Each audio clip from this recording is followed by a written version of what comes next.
kumbe ile grudge inakuja. Hii 2021 hapo walibadilisha dini, wakatoka Christianity wakaenda hizi kanisa za Ukikuyu. Akaniambia sasa siku hizi tumebadilisha dini na sisi hatupiki yangu na watu wenye hawajatahiri. Na Shiriri squeezed me, alikuwa anataka nitahiri. Mtu mzima? Yeah. Akaniambia nataka kuona ni akina nani naongeanga nao kwa hiyo simu. Nikamwambia ala. Akasema naipeleka Safaricom. Nikamwambia besti, ushachelewa, ungeipeleka jana. Unajua mzee alitokea kwa dirisha. Hey. Tuko family, welcome to this episode of Tuko Talks. We are housed by our guest, Leah Mathu. Can you imagine being married for about 14 to 15 years and you get children, but along the way you are denied the right to have them as your children and as their mother? Leah has been through it all, but let's hear it from the horse's mouth. Here is Leah. Leah is a girl, a lady, a woman. All of them. All of them. A mother of three, and full name is Leah Wambui Mathu, born in Gilgil, Nakuru County. And my parents are Rahel Nyambura and Eliud Mathu, who is late. Pole sana. Yeah. Unawatambua? Yeah, nawatambua sana, especially my mother. Kama si mamangu hatungekuwa hapa. She is a very prayerful woman. Okay. Yeah. We appreciate her. We are here because of a journey that you've been through. Yeah. For how many years now? Since When you got married? Since 2011. So it's 2011. about, yeah, up to 2024. Okay. That's about 15 years. 15 years. Yes. Tell us, how did you two meet and agree to be a husband and wife? This guy we met in Nairobi. Sababu nilikuwa mfanyikazi wake. I was working in his place. Alikuwa na salon in Zimmerman. Yeah, hapo ndio nilienda kuwa mfanyikazi in the year 2009. And we met, kwanza relationship 2010. Na by 2011, I was a wife. Well, okay. Hakuna kukaa. Hakuna kukaa. So what steps did you take towards now becoming a wife? Ama you just said, come 1 + 1 = capital 1? I think for me, at that time, I was not sikuwa naelewa what is marriage because I was very young. I was 21. Okay. Yeah, na hii sasa hii time nimepata niko na ball. Like a girl, I was ile za I can't be, siwezi taka kukuwa single mother. Yeah, so I just found myself in that marriage. Though sikuwa naona ikiwa mbaya, but wakati niliingia in that marriage, ndio nikaanza kuona kuna red flags, kuna something that are not going right. I can remember when I was pregnant, nilikuwa nimepotea huko mara 2. Ukatoka kwa nyumba yake? Unaona tunakosana, so nilijipata nimepotea mara 2 before I gave birth. So after birth, mashida ndio zilianza vizuri. Well, you had not seen any red flags as you were dating? No, I didn't. Though nilikuwa nasikia alikuwa na wasichana wengine hapo kwa job. But sasa kama nasema si mimi amechagua. Wacha tuende. So how was that marriage then? Before we get to the challenges. The marriage was ile up and downs. Yenye unavumilia saa ikafika to a place, siwezi vumilia tena. Yeah, because I can remember na in that marriage before anioe nilimpata na mtoto. Nilimpata na mtoto? Nilipata na mtoto wa msichana. Mwenye alikuwa na nikiingia huko bado nilikuwa najua alikuwa na previous marriage. Okay. So kwa hii ndoa nilipata kuna mtoto. So na mimi nikaingia nikazaa kijana wangu nikawalea wote pamoja. And I used to love that girl a lot. Yeah. As a mother? As a mother, yeah. Now that you mentioned ulijua alikuwa na previous marriage, did you know why they parted? Niliweza kusikia the other side of him, but the other side of the girl, I could not be able to kujua. Because when he introduced me to the parents, wazazi waliniambia, hey, sijui that girl, unajua wanaweza tu ongea ubaya wa mtu just because she is not there. Yeah, but now I came to realize maybe he is the problem. And the girl was very innocent. Sababu kuona mama akiacha mtoto si rahisi. Na huyo mtoto alikuwa ameachwa na 2 years. So mimi nikienga kwa hiyo marriage nilimpata huo mtoi akiwa 4 years. Yeah. Okay. Mkalea watoto sasa? Tukalea watoto pamoja. Nikifanya job hapo. Baba mwenyewe alikuwa humanizer, wacha nisitumie tu hiyo jina. Sababu alianza kati ya wasichana wenye wanafanya kazi. Na unasikia kuna relationship na msichana mmoja, na nikahanda msichana mmoja, na nikaambia bwana, wenye unafanya haufanyi poa sababu unafanya machoni mwangu, sababu used to work in the same place. Yeah. So after nimewaona huyo msichana, we used to have a college. Ilikuwa college ya hairdressing. So hairdressing college ilikuwa juu, tulikuwa tunaishi juu yake. Sa college, then chini kuna salon. So tulikuwa na nyumba 3 hivyo. So after ametoka kudate na kukatia wasichana wa salon, alienda kukatia wasichana wa college. So that's why nikam kurealize behavior zake. That same college? Yeah, same college. Your own college? Yeah, my own college, because that I was bossy now. How did that make you feel, and how did it rock your marriage? I used to feel bad. Then that guy is ule guy wa madharau. So when you do something before my eyes, it showed disrespect. Yeah, because as a wife, and when you are dealing with girls, sasa niko bossy, we used to have so many staff. I think there were 14 staff, excluding the college students. Nilikuwa naona hiyo kitu ni baudojua. Sasa msichana akikatiwa kwangu hizi ni respect. Ako zile sasa unaniambia nini nalalanga na bwana yako, you know. Yeah, I used to feel bad. But sasa ni ile unafunga macho. Si mimi niko kwa marriage. Wewe unaenda kujanganywa, ni wewe unadanganywa, but for me, mimi najua I'm in marriage. Good wife. Yeah, good wife. Na wameenda kwetu. Okay. Did you ever confront him about it? Yeah, I do. Not once, not twice, so many times. Now definitely, ukishika mwanaume hata ukiweza mpata red-handed hivi, haizi kubali. Deny. Yeah, alikuwa nakataa kabisa. Cause ilifika to a place paka still alikuwa nalala na msichana mwenye nimeandika kwa nyumba. Yeah. It was that bad. Kwa salon, college, yeah. Sasa ni kwa nyumba. Kwa nyumba. Kwa nyumba. Singeleta msichana msupu. Atapita na yeye kama jana. It's sad but also funny. It is sad. Yeah, but right now I'm laughing sababu those are past. So where did the rain now beat you properly? Because at this point it has already started beating you. Yeah, it has not started beating me. I raised those children together, and they were, hata ukiona sai, they are still friends till now. My son he came to realize this is a step sister when he was 10. All along alikuwa anajua ni sister yake. Back in 2017 I conceived. Na hiyo conceived twins. And I gave birth. When my children were 3 months, nilimshika amelala na msichana wa college. When they were 3 months. Na I felt bad sababu the gap nilikuwa nimeweka sababu naona this guy, it's like he is not serious. So mi kazi yangu tu na produce watoto na yeye anatoka nje. That's why nilikuwa nimeweka gap, but before nikuje nizae twins, 2013 nilikuwa miscarriage. Na hiyo miscarriage aliambia mamake ni mimi nilitoa. So hiyo ikaisha. Sasa 2017 I conceived na nikapata twins. After 3 months ndio sasa nikamshika amelala na msichana wa college, a very young girl, at 20 years old. Even I confronted the girl. I said, you know me, and why did you do this? Akaniambia hapana, mimi sina ubaya, I'm so sorry. This guy ndiye alimeishi kunikatia. Nikamwambia ni sawa, msichana maybe hana makosa, but the guy kulala na msichana wa underage, it doesn't sound okay.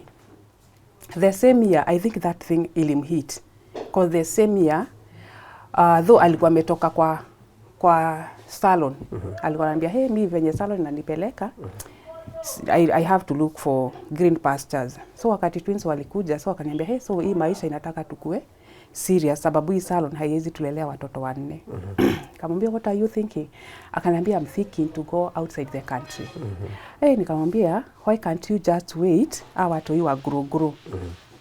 But I think hii time nilimshika, hiyo nilimhit vizuri juu hiyo time ndio alitafuta visa, na the same year ndiye alitoka Kenya. Alitoka Kenya on December 7th, 2017. Na we were not in good terms actually. Yeah, cause me I was feeling unaniachia burden, niko na watoto 4 na ujue sasa lazima nikuwe na wasichana na bado ni mimi niko kwa ile job. Akaenda wapi? Alienda state, United State. So alipoenda huko, unajua definitely walikienda huko wanaanzanga na job za care. Alienda care na akasoma, akakuwa manager wa home za mama mwingine hapo. Yeah, and life was not bad that time, though kulikuwa na challenges because that guy is an abusive. Anaweza kutusi unyamaze, ukae tu hivi uanze kulia. And you were okay with that and staying in that marriage that is abusive, he's cheating? See, I was not that comfortable because I was feeling, sasa nimepata watoto.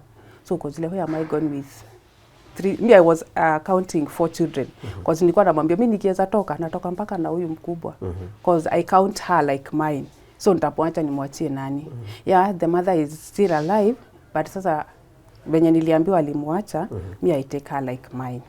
So when we went to US, yani kulikuwa tu na challenges, but for the first years he was so good. Cause alifanya vitu zenye ulikuwa naona yenyewe this guy alikuwa serious about the life. Alichange life yenye tulikuwa tunakaa, na that time he managed to buy me a car. First car alikuwa amenibuy gari. Akachange, akaniambia we want to change the TV, nataka uchange. Mtoto mkubwa akaenda boarding school, kijana akampeleka shule mzuri, and I was feeling I'm very much okay. So was the issue distance, like mkiwa pamoja then there are issues, alafu akiwa mbali, you're doing very well? Yeah, when he was far, me I think I was having a peace of mind. Sababu mtu anakutusi akiwa huko. Na kuna kitu mbaya kama kufanyia a lady something, akozile za wewe tusiana ukiwa huko, mimi niko hapa. Wewe si una provide. Na mimi niko hapa kwa home. Me, I was in marriage by the me, napenda family na napenda marriage. So I was there like a wife and to take care of home yenye aliniachia. And at that time, tulikuwa tumejenga nyumba semi-permanent, a mabati house, and I was very proud of it. Though tulivutana before I jenge. Why? Sababu nimwambia, badala ku waste all these mabatis, why can't you just build a permanent house? Ataka ni 2 bedroom. With time, tutaenda tuki-upgrade, but si wale wa kuambiwa. So, we are living in our own compound. Yeah. Takes me back. What was your age difference?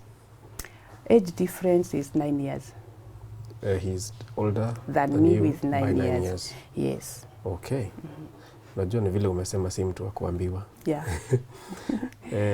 Then he's in the States and you're here. Was he coming to visit? No. I think he take longer time because he came back on 2024. Since 17.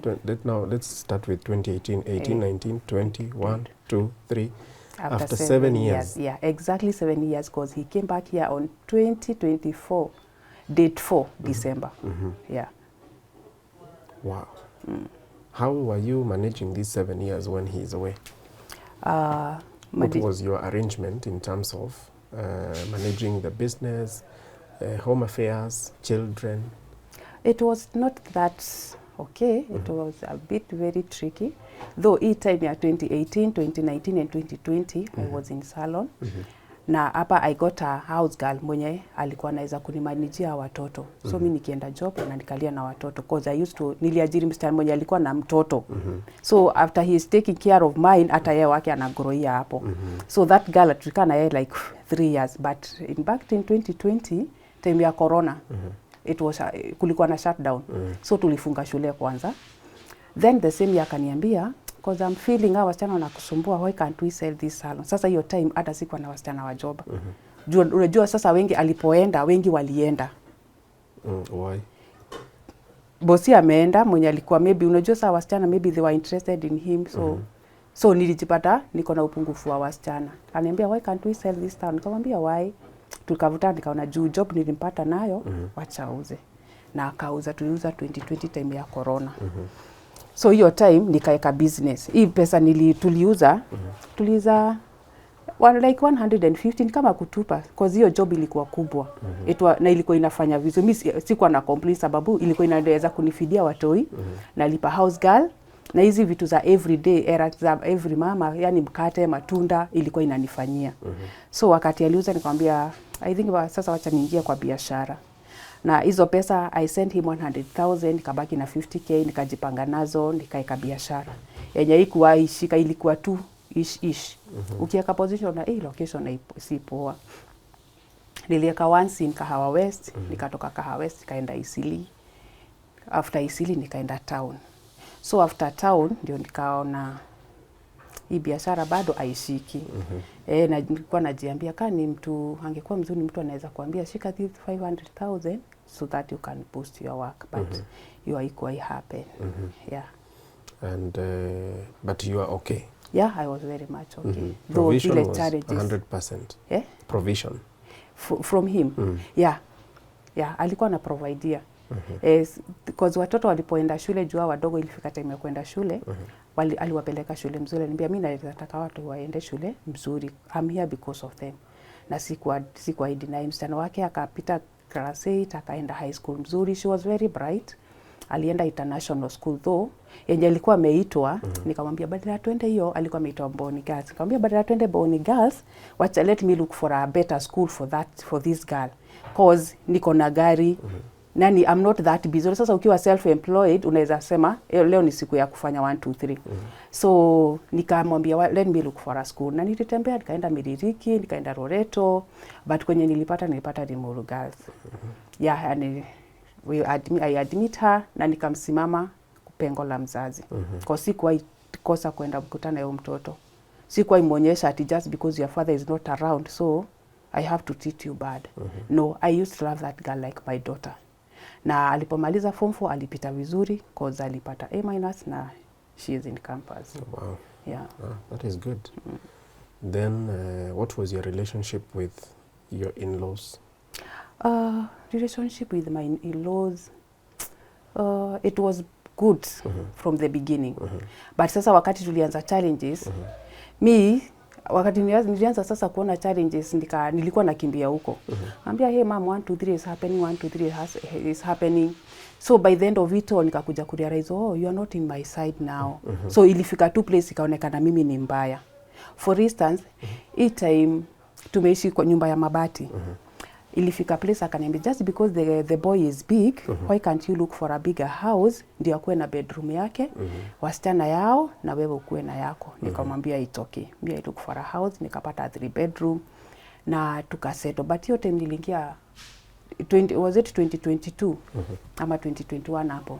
Wenye tulihamia to another bigger house, hapo ndio mashida zilianza vizuri. Wai pale tumetoka kwetu tukua tunalipa rent. Hapa watoto wameingia shule tofauti. Msichana wake yako bado, so tuko na watoto 4 kwa shule. Hiyo time nikapata challenges. Nikamwambia kama una feel, yani mapato ya kuprovide kwa nyumba ilishuka.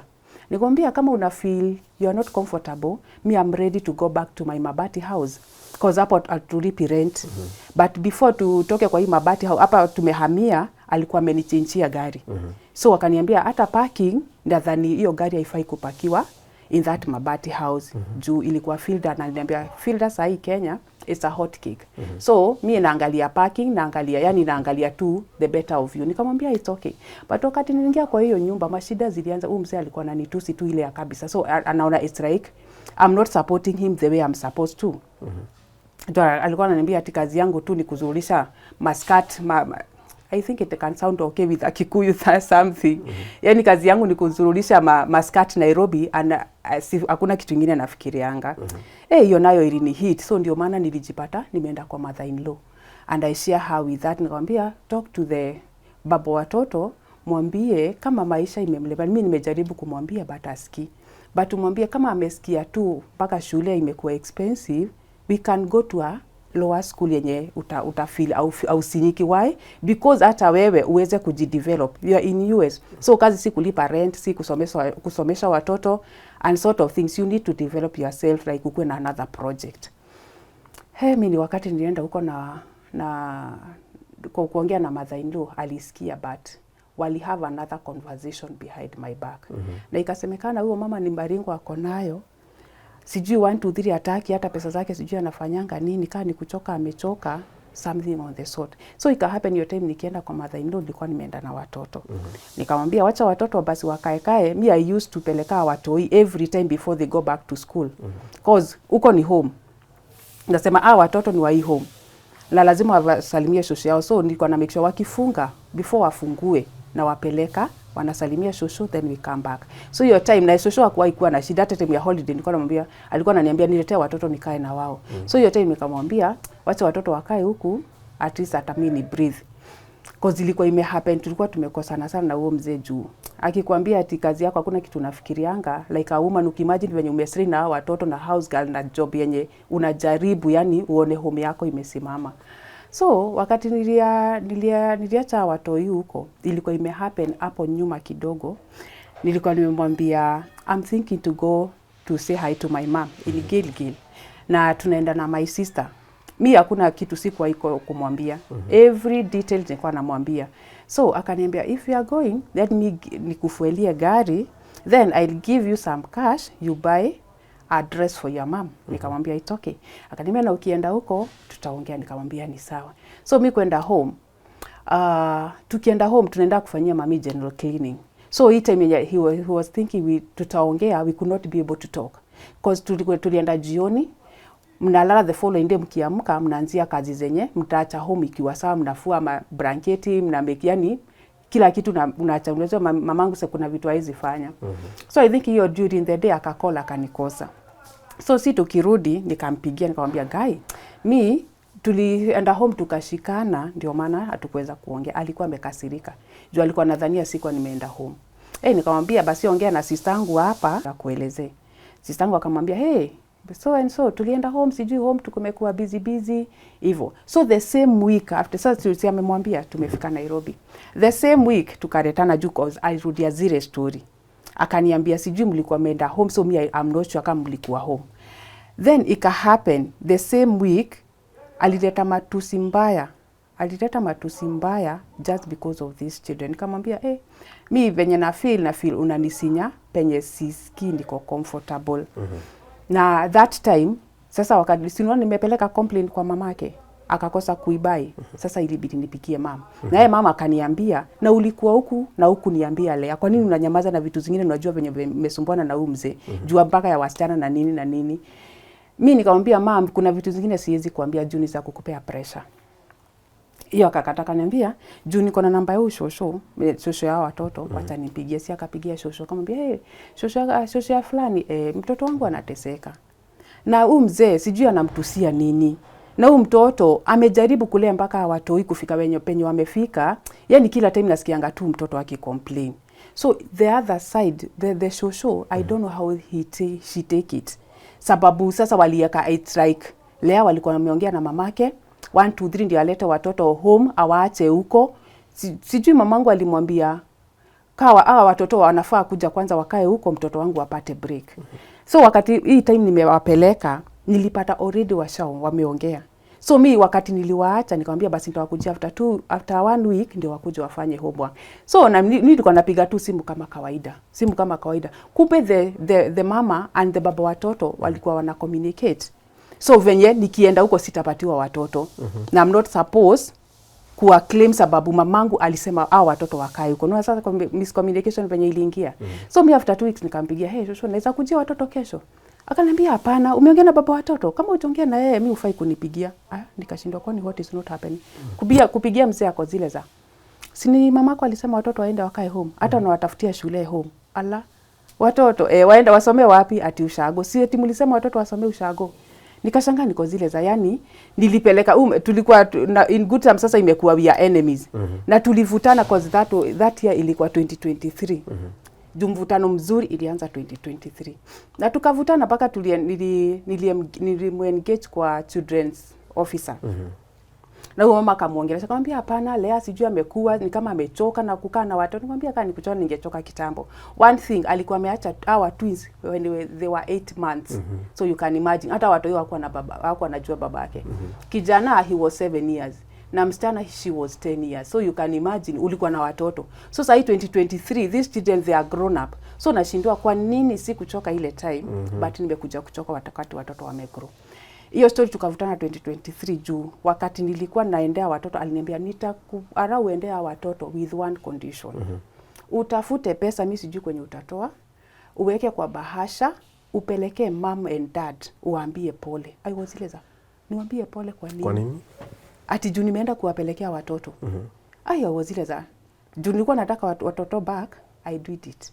Actually nilifuliza 2000, nikaeka bahasha. Na mimi nikamwambia wacha nikwambie, hizi pesa nimefuliza, ujui venye zimeniuma. Hey, hata utashangaa. Hii nimwambia utalipia for the rest of your life. Juwezi niambia niweke pesa ati niende nikaambia wazazi pole, na hii ilikuwa issue yenye ina make sense. Mimi kwangu ilikuwa ina make sense sababu kama unasikia maisha imekulemea, why can't we go back to the normal? Kama nilikuwa nimeishi nyumba ya mabati Nairobi, nini nyingine singefanya? Na ni yetu. Me I was much ready kurudi kwa nyumba ya mabati.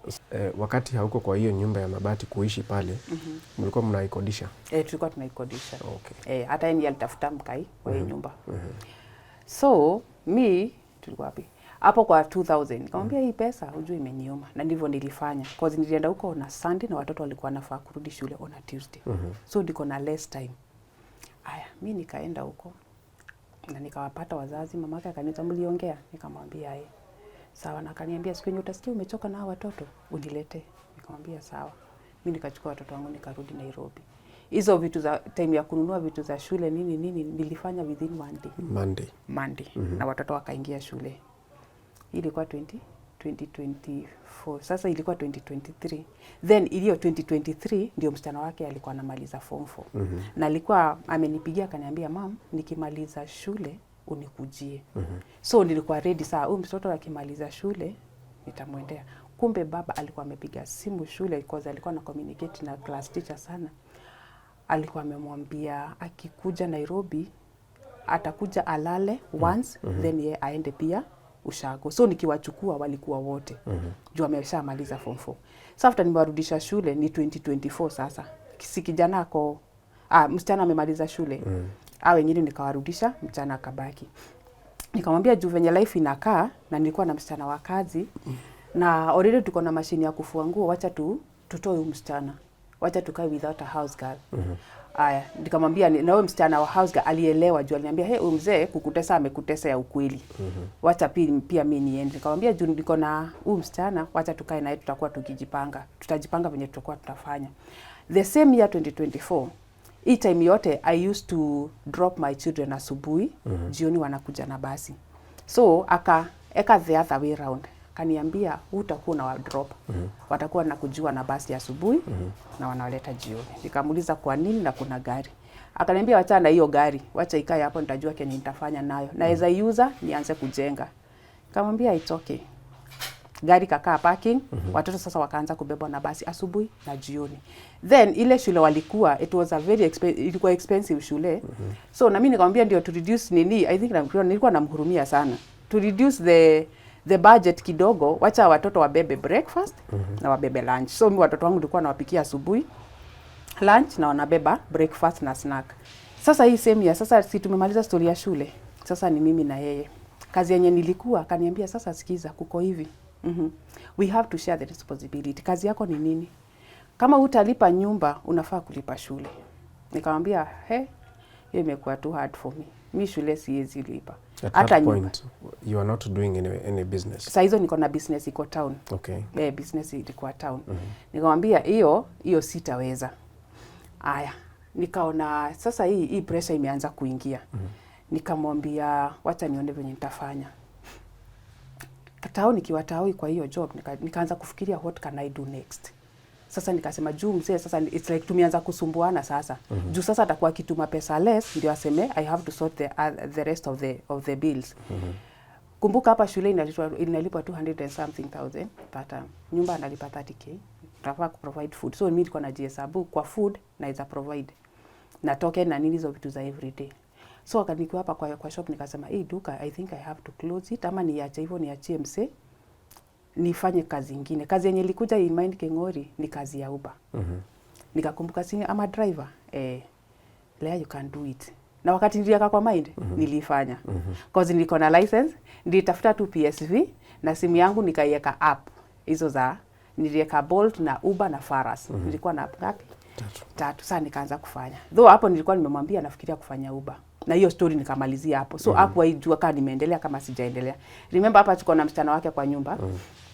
So wakati nilianza hiyo kazi ya Uber, yani I used to share with that. Tulikuwa msichana alikuwa anaona venye tunasumbuana na babake. So nikamwambia, "Hey, ane tutakuwa ukifanya 1 2 3. Asubuhi na watayarisha watoto. Watoto wakikuja jioni, na make sure kuna umewapikia kachai, then sapa wanalala before nikuje." Kazi hiyo nilikuwa naanzia 8 na jioni kuna tegemea umefungia wapi. Though nilikuwa na avoid kufanya hiyo kazi usiku. So nilikuwa najipata nafunga kitu na 9 kulingana na kwenye kuko. Mimi siku ya kwanza nikafanya na hiyo job ilikuwa poa. It was so good. Sasa challenges nayo ilikujia hapa. Alikuwa anaona aliniambia nakuja late, sina time ya watoto. Nilifanya from 2024 mwezi wa 3, mwezi wa 4, mwezi wa 5 up to August. August tukasumbuana vizuri tena sana. Anataka niache. Nikamwambia unataka niache, na sasa duka already sasa ilifika place nikaleta vitu kwa nyumba. Juu ule mwenye niliachia alikuwa anataka advantage sababu I'm no longer there. Nikaleta vitu kwa nyumba na sasa hii Uber pia tunaanza kusumbuana juu. Ako zile za ni akina nani au unabebanga. Yani I don't know unabeba akina. Nikamwambia kwa hii app kunaweza chagua kubeba women's peke yake na unaweza kuwa na choice ya kubeba kila mtu. But yangu ilikuwa ya kila mtu sababu I want the money, I need the money. Yes. Siwezi chagua. Therefore the mula. Yeah, so na ilikuwa poa. Ilikuwa inanipeleka poa cause nilikuwa nafanya tu vitu wewe. So I think akaona dem venye amenyamaza, it's like an earn. So hii August akaniambia me I want this. Kama unataka kukaa kwangu. Uache hiyo kazi ya Uber, ukae kwa nyumba uangalie watoto. Nikamwambia tena nirudi. Tulisumbuana like 2 months walianza kitu hapo July. August nikashare na sistangu. Sistangu akaniambia, sistangu nataka kurudi penye ulikuwa tena. Akaniambia nikamwambia mtu tumesumbuana sana. So August ikimalizikia, sistangu akaniambia fanya hivi basi like a woman of God, obey. Mimi nikaobey. Leo akajipata kwa nyumba tena like a housewife. Hana income. So hata mzee akikosa kutuma do, cause though ilikuwa hard, though anakutumia ile because tuli agree, cause ilikuwa agreement. Utakuwa kufanya nini? Mama tunakuanga na chama. Nilikuwa na chama, nilikuwa natoa 4-5 every week. So akasema nitakuwa natoa chama, nilikuwa nafanya kila kitu tutakufanyia. Nikamwambia ni sawa. Si tukaendelea tukaanza. Nikakaa kwa nyumba, saa hizo sina income. Mwezi wa 9 ikafika. Kijana si anataka kutahiri sasa, juu amekuwa mkubwa. Nikamwambia sasa ukijana tumfanyie tumpeleke wapi? Akaniambia ni place gani? Nikamwambia church yetu saa hii haifanyi, so tuacha tutafute church. Nikapata PCA Kahawa Farmers. Na tukaenroll hiyo kitu. Na every time tukienda session nilikuwa namwambia tulienda tukaambia 1 2 3. Sasa mzee nikurudisha nyuma. Hapa nimekaa hapa bado nikiwa kwa Uber, I think nilikuwa kwa Uber man the same year. Msichana wake babake alikuwa anataka aende majuu. So wakaanza hizo process behind my back. Na mimi sikuwa najua. Hakuniambia, but msichana ananiambia, baba ameniambia niende shule, niangalie makaratasi, kesho kuna mama ananikujia, kuna mama tuna meet naye hot green spot. Namwambia huyu mama una meet leo unamjua? Ati hapana. Namwambia ni sawa. So it happen one day. Akatumwa, sijui alikuwa anaendea nini kwa shule. Akatumwa na babake shule. So alipoenda shule na wajaniambia, but si anatumiwa fare. Si msichana ashakuwa na simu, sawa na communicate. Sasa mimi niko kando. Niko nje. Nilifeel niko nje na mimi nikakubali I think kazi yangu ilikuwa tu kulea, nikasema ni sawa tu. Hiyo sikuweka kwa roho. Msichana akaenda shule. Alipotoka shule akapitia kwa mamake. Mamake anakuanga tao. Akapatiwa tu viatu juu hizo viatu alipokuja nazo home. Nilimuuliza, hizi nazo ni za lini? Akaniambia it's a long story. Nikamwambia which story? Akaniambia ile time baba alikuwa amenituma shule, mama alinipigia. Akaniambia nimpitie. Alikuwa na something ndio maana alipatia hizi viatu. I felt bad. Sababu nikashindwa sasa msichana anatumwa shule na siambiwi. Tena ameanza kupitia kwa mamake na sijaambiwa. It's okay, it's her mother, but for a dad anafaa kuniambia junior aliniachia mtoto. Yes, si wangu sikatai, but communication inakuanga very important. So ika happen tunaongea na baba, nikamwambia haya, kwani kuliendaje? Sababu hata mtoto anaenda kwa mamake na uniambi. Na zile siku zingine hata mamake ananiambia anataka kuona mtoto, namwambia ni sawa. Mtu alinitusi Wacha nisiseme hiyo matusi hapa. Niliambiwa nakaa umbwa sijui mimi alinitusi matusi yenye mpaka nilimrudishia nikamwambia God bless you. What? Yeah, nilimwambia God bless you. Sisi alikuwa nadhania I will tusi him back, but I could not be able. Nilikuwa nimejiambia roho yangu wewe tulia. Huyo mzee alinitusi hiyo matusi yenye mpaka aliniambia nakaa mtu mwenye ameoza na amekufa. Hey. Yeah. Just because nimemuuliza kwani mtoto si mnafaa kuniambia kaduni mimi niko na yeye. Aya, hapo akianza kuprocess visa alikuanga na a friend wa home kwa Ushago. Sasa baba watoto. A very close friend juu sasa we used to have a family friend sababu tunajuana na bibi yake, watoto wetu Samu wanajuana. So hii time mtoto akienda mpaka Nyayo House unapata ule mzee wa Muranga anatoka all the way anakuja kuchukua mtoto kwenye tunaishi na huyu mzee hizi nipigia simu. Na si ati hana namba, ako nayo. Hata angekuwa zile za nimetumwa mtoto ni tuende Nyayo House. So mtoto ndiye si huko. Niko. Niko. Uwezi kufanya hiyo kazi? Si nishai kwa kando juu hii kitu inafaa ifanyike behind my back. Nishtukie tu mtoto ameenda. Get? Yeah, so the first born mwenye alipata. Sasa the first born msichana. Si ashamaliza shule na ako home sasa yeye anataka enroll campus ya Maju. So huyu mzee alikuwa one day alikuja akachukua mtoto wakaenda Nyayo House na si kuambiwa. Unapata huyu mama walikuwa na meet na yeye Green Spot anamkujia kwangu saa 11 ati ampeleke embassy ile time ya interview. Mimi nilikuwa nimeambia Mungu ile madhara umeanza kunionyesha hakuna kitu itaendelea. Imagine mtajipata hizo vitu mnafikiria zitaenda through. For me I was so hurt niko zile za there is God in heaven. Walipoenda embassy msara niambia hey mom pray for me sijui kesho naenda embassy niko zile za I pray for you but kini madhara yenye naonyeshwa. Huyo mtoto walienda embassy na huyu mama na still huyu mama hakuitaka kujua mama mwenye anaishi na huyu mtoto. So hapo nikafeel nimerushwa nje. Nikasema ni sawa. Na hiyo nikaachilia. So hapa mtoto wangu akienda kutahiri. We were not in good terms. Ukumbuke zile matusi alinitusi nikashindwa. Sasa after kulea watoto nimeanza kukaa mtu mwenye amekufa. Nimeanza kukaa mtu mwenye ameoza. Na mimi hapo sababu sasa lazima tungerushiana. Nikamwambia basi kwenye utafika nikukuja. Si utatuma watu KU wanikujie ndio sasa nikukujie airport. Juu sasa kaa nishakuwa mfu si niko KU. Sitatuma watu wakuja wanikujie wanipele nikukujie airport. Na hiyo story nikamaliza. But yule mtu alikuwa anataka akikutusi umtusi back ndiye aseme tulitusiana. Cause wakati nilikuwa naambia mama yake ananitusi aliniambia wewe si wa kwanza kutusiwa. Yeah, hapo mama yake aliniambia wewe si wa kwanza kutusiwa na unatusumbua. Nikasema hapo nilijitoa huko kisasa. Ndio mama akuje kuniambia hivi tulikuwa na tofauti. Tulikuwa tumetofautishana sababu sasa ako zile nimeanza kukua mbaya. Just because the son ako US nikaanza nikajua hapana. Kumbe ile grudge inakuja. Hii 2021 hapo 2020. Yeah. Walibadilisha dini. Wakatoka Christianity wakaenda hizi kanisa za Ukikuyu. What do you call them? They have a name. Yeah, hizo za traditional. So mimi Disemba moja kaa nimeenda huko. Nikaenda nikapata tukaenda tu vizuri. Mimi sikuwa ikosa kwenda Disemba huko. But after hiyo time sikuwa irudi tena. Akaniambia sasa siku hizi tumebadilisha dini. Na sisi hatupiki yangu na watu wenye hawajatahiri. Nikashirura tena. Kina mama. Sasa mimi siwezi wapikia sababu sijatahiri. I'm not circumcised. Na shiriri squeezed me alikuwa anataka nitahiri. Nikamwambia si kwetu, we don't do that. Kwanza aliniambia sisi kwanza nyinyi watu wa PCA amtakangi kusikia hizi maneno za Ukikuyu. Hiyo nikameza nilikuwa nauliza kesho yake itakufika saa ngapi litoke kwa hiyo boma. Mtu mzima? Yeah. I thought tunaongea kuhusu kutahiri kijana. No, mimi. Sasa nilikuja kueleza hii tofauti, hii difference yangu na mother ilikuja sababu nilikataa kutahiri. Yeah, so mimi nilipokataa nikamwambia wakati tulirudi nikamwambia uko kwenu Aisha nitawahi rudi. Akaniuliza kwa nini? Nikamwambia mimi niliambia huko siwezi awapiki yangu na watu wenye wajatahiri. So saa mimi juu mimi sijatahiri, saa mimi naenda wapi? Then ile time watoto walikuwa huko time ya corona, juu time ya corona there is a time watoto walijipata huko. Niliongea na msichana juu walijipata na brother ya mzee watoto wake pia walikuwa huko.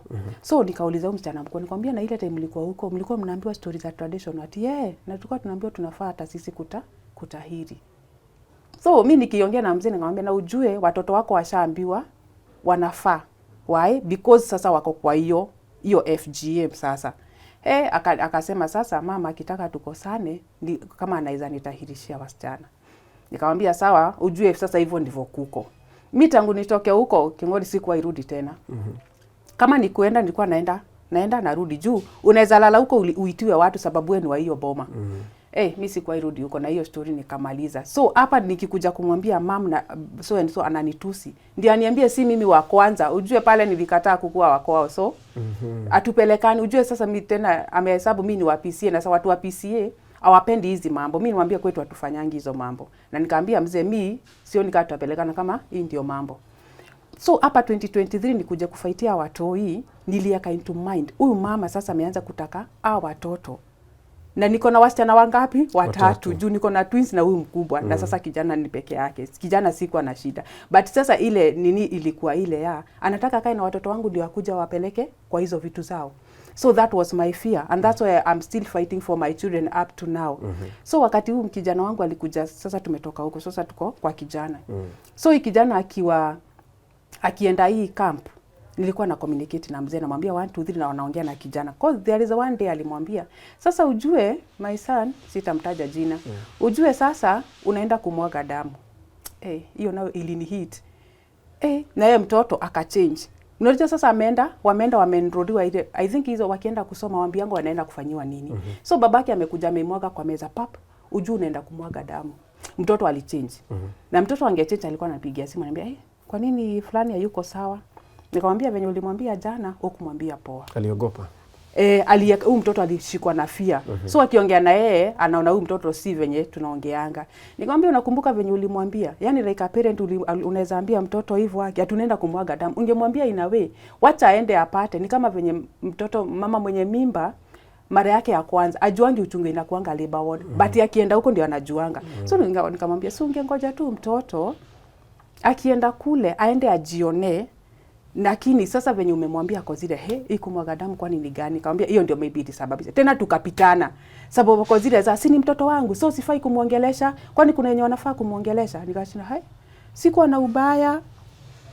Kaenda camp. Na nikapeleka mtoto, ile time ya kupeleka mtoto camp. Tulijaribu kupigia mzee simu hakuwaishika. Mtoto wangu akashikwa na stress. Na mtoto wangu anapenda babake kama kitu kingine. So nikashindwa sasa kwa nini una disappoint mtoto. Then nilikuwa nataka tukue in good terms.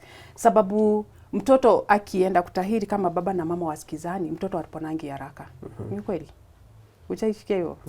Ujai? Inakuanga mtoto aponangi haraka. So nilikuwa na avoid hiyo.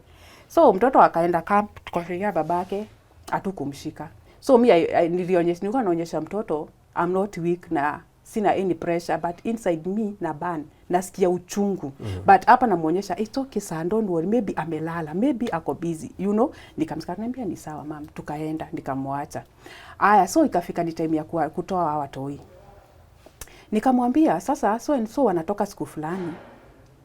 Na hiyo sasa alikuwa anashika simu, ilikuwa inafika place hatukuwa tunaongea, yani tunaongea important things kama imearise. So si anajua kijana alienda. So ni time ya kumwenda. Nikamwambia sasa kijana juu tumeambiwa tutafute father figure mwenye babake hayuko karibu ama mwenye nana baba mwenye atamsimamia.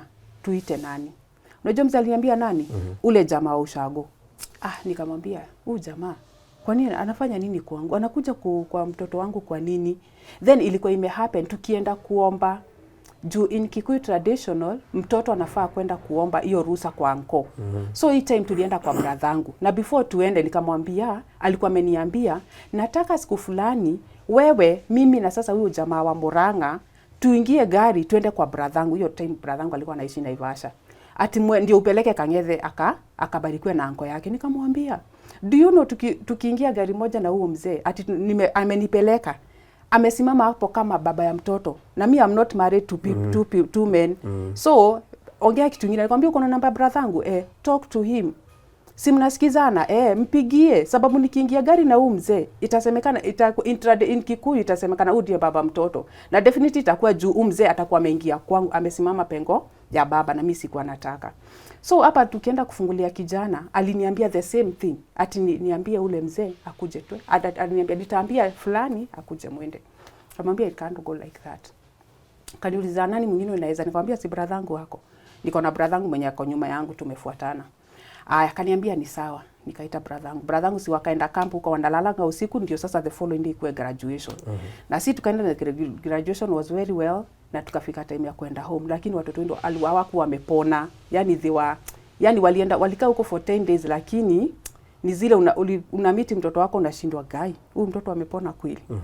Na graduation tukamaliza tuka home. Mimi kwenye nilikuwa naishi alikuwa ameniwekea CCTV camera.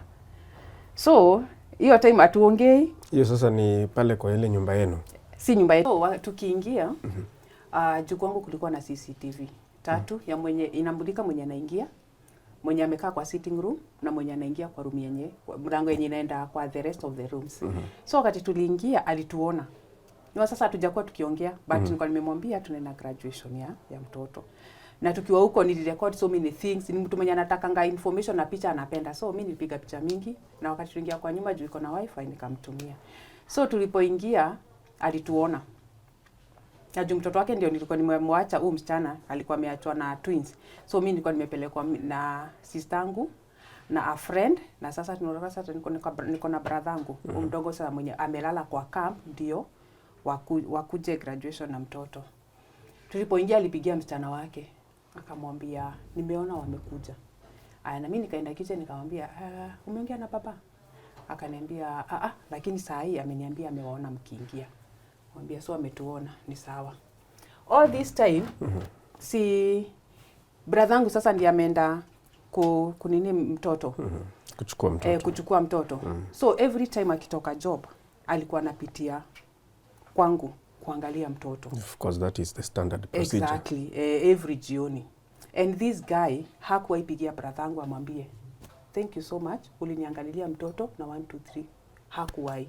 So naye brother yangu anamwambia sasa simama juu najua for the sake of this child wacha tu umsimamie tu na yeye hakuwa na shida. Huyo mtu anaitagwa msimamizi mwenye anasimamia mwenye ametahiri. Yeah. So brother yangu hakuwahi kuwa na shida. Na sasa hiyo ni November. Hiyo November akani text akaniambia on 4th of December I'm coming back. Kamwambia okay, sawa. Before he comes back, I want to understand. Yeah. CCTV ilikuwa ya kazi gani? CCTV nilikuwa nimekataa iwekwe because niliona it's like ameanza kuwa na insecurity na ni doubt. So tena nikasema as long hakuna kitu mbaya anafanya wacha aweke. Na nilipomuuliza niambia nataka angaliange watoto. Yeah. Yeye kaka alisema ni ya kuangalia watoto. Na sasa hiyo CCTV ingezimika kama stima zipotee. Hata most of the time nilikuwa naambiwa ni mimi nimezima stima. So unaona sasa ameanza kudoubt. It's like kama naleta mtu akijiambia maybe kama naleta mtu ndio maana so it was to monitor you. It's basically like to monitor me indirect. But for me nilikuwa najua aim yake, lakini kwake ananiambia ni juu ya watoto. Na siku ana issue si ni kwake ni sawa. So sasa aseme anakuja. Alisema anakuja, alinitext na nikamwambia ni sawa. Msichana akaniambia baba amekutumia message, nikamwambia ameniambia anakuja date 4 na flight yake ni ya 10:40 na niende na watoto na wakuwa wamevaa warm. Kijana wangu bado hajapona. Sisi 4th wakati before ifike nikakumbuka venye tumeletana juu. Ile time alikuwa amenitusi, there is a time aliniambia siku yenye nitakuja Kenya nitakufanyia kitu itakulilisha na ililisha watu wenu. Na mimi ni nani wa boy? Nikamwambia mimi kitu yenye inaweza nililisha na kitu yenye inaweza lilisha watu wetu ni kama nikikaa nimekufa, lakini nikiwa hai nothing gonna make me cry, no all my people. Kama nikulia nitalia peke yangu na sioni kitu itanililisha kama sijakufa. Nikiwa hai siwezi lia. Utanifanyia but nita keep on pressing on. So hapa aliposema amekuja nikapigia brother yangu because mimi vitu zangu I used to share with my brother and sisters and they were being very supportive by the way. So nikamwambia on date 4th so and so anakuja na mi I would like tuende na wewe sababu sijui aim yake. Remember pale mwisho aliniambia siku yenye atakuja atanifanyia kitu itasababisha watu wetu walie na mimi nilie. Akaniambia ni date ngapi? Nikamwambia. Akaniambia hiyo time nitakuwa safari, brother yangu ni wa safari. Akaniambia so check the big sister. Nikamwambia sawa. Nikapigia sister yangu mkubwa. Nikamwambia sasa fiti, date 4 mtatupeleka airport juu so and so anakuja.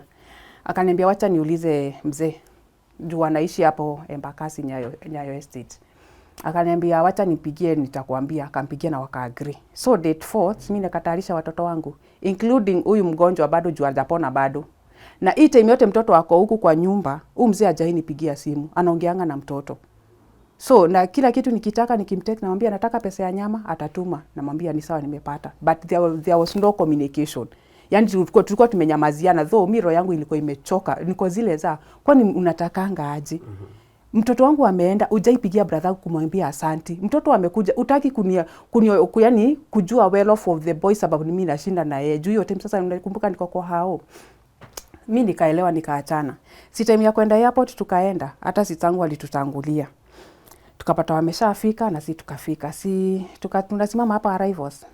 Tukasimama tuko watu wengi hivi.